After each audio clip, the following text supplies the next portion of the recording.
Okay, so here's our third titration video, and this one is a little bit more difficult, and definitely beyond GCSE now. This is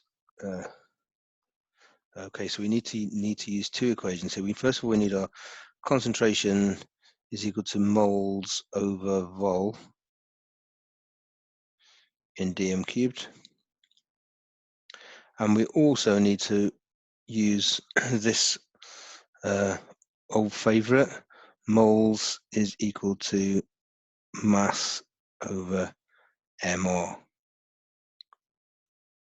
So we're going to have to use both of those.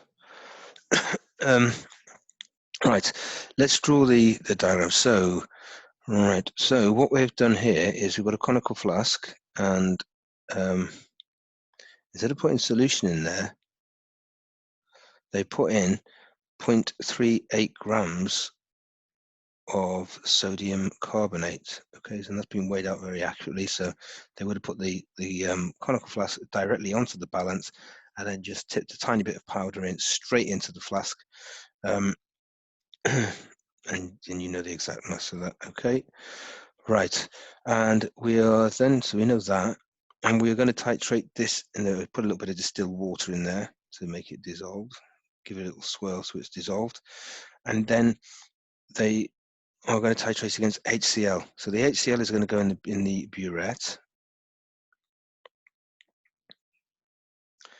So HCl is in there. And do we know the concentration of the HCl? No, we don't. That's what we're trying to find out. And we need 23.5 centimeters cubed. That's the volume that we're going to add of it, okay?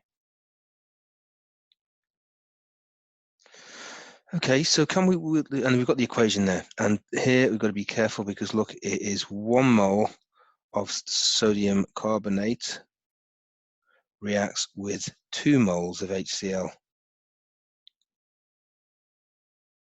So it's a 1 to 2 ratio.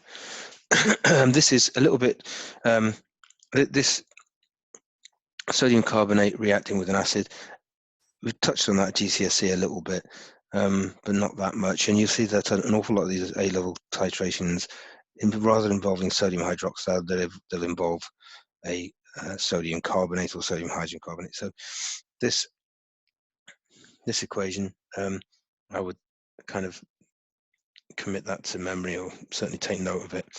Right, can we work out the moles of HCl? We can't work out the moles of HCl, can we? Because we don't know the concentration, we only know the volume. That's not enough to enable to do it. Okay, so that's not going to be a starter there. Can we work out the moles of this one?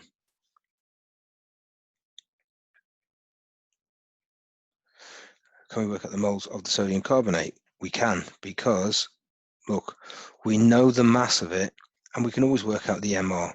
Now the MR of sodium carbonate, sodium is 23, carbon's 12, oxygen, that is equal to 106 is the MR of that. So can we work out the moles of sodium carbonate? Yes, we can. We're going to use this equation, aren't we? The blue one, moles equal to mass over MR. So let's do that. So moles sodium carbonate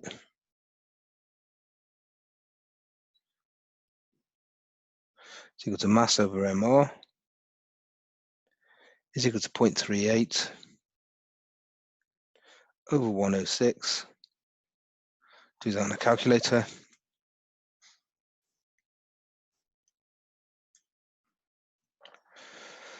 Right, so that's 3.58 times 10 to the minus 3.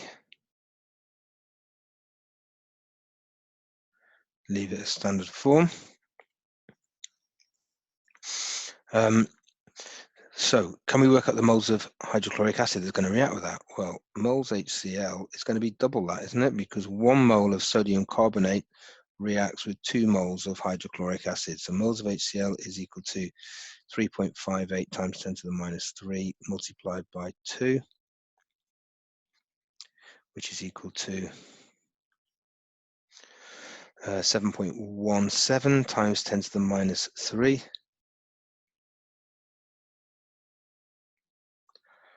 Okay, now can we work out the concentration of HCl? Well, we can because we know the volume, don't we? Okay, so the concentration of HCl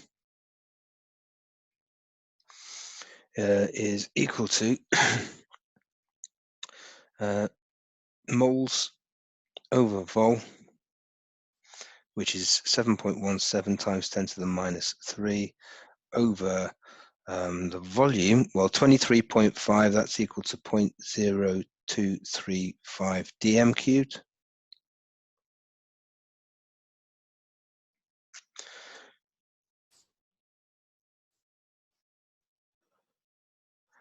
Which is 0.305098 on my calculator.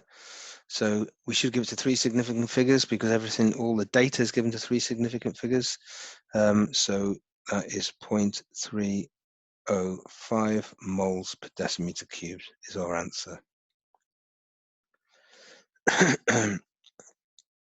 Okay, so that one is a little bit more tricky than the previous ones because we need to use this moles equal to mass over mR.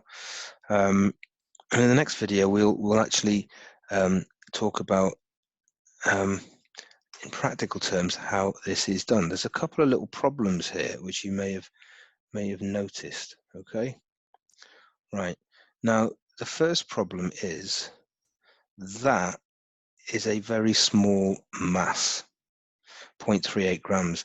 Normally your balance is going to be out by the most accurate balance we've got in school are going to be plus or minus 0.01 of a gram. So if you look at that it's not, that 0.01 is a 38th of this, isn't it? Which may not seem very much, but it is actually, it's getting to be quite a significant error. Now the way you can avoid weighing out a small mass. If you weigh out a bigger mass, it's much more useful. What you could do is you could weigh out instead of 3.8 grams, 0.38, you could weigh out 3.8 grams, couldn't you? Yeah, and dissolve that in a much larger volume. Okay, so you'd be reducing the error from, yeah, and then you could have a big stock of this stuff with larger volume, and then that would get rid of the other problem with this is you only, in this titration, you only get one shot at it, don't you? Because you put your mass in there and you can only do it once. You know, normally when you do titration, you've got to do it like 3 times and to get your concordant results, get good results.